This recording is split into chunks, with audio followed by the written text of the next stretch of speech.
Penampilan mantan Presiden Joko Widodo saat momen ulang tahunnya dirayakan warga di kediamannya di Solo menjadi sorotan. Jokowi hanya tampil singkat dengan baju lengan panjang tertutup. Ia juga menolak berfoto bersama, berbeda dengan biasanya ketika dikunjungi warga. Tak hanya soal perubahan warna kulit wajah dan leher, belakangan adanya tonjolan di bagian perut Jokowi juga disorot warganet. Kondisinya itu pun membuat warganet khawatir, sehingga banyak yang mempertanyakan melalui Dr. Tifa. Melalui unggahan yang dipublikasi pada Minggu 22 Juni 2025, Dr. Tifa memberikan penjelasan.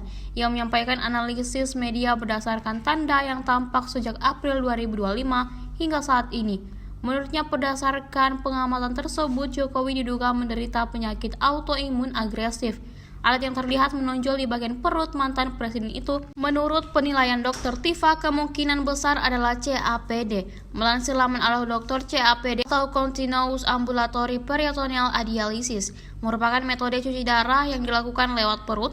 Kembali membahas soal kondisi medis, Dr. Tifa menjelaskan bahwa penyakit autoimun agresif dapat berkembang sangat cepat menuju kondisi terminal hanya dalam waktu kurang dari 6 bulan. Gejalanya antara lain perubahan kulit yang ekstrim, gatal luar biasa, sarkopenia atau usutan massa otot yang cepat, kelemahan tubuh hingga penurunan berat badan drastis.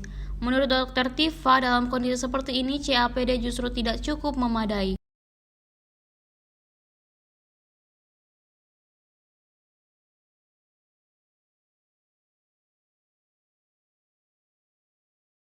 Download Tribun X sekarang, menghadirkan lokal menjadi Indonesia.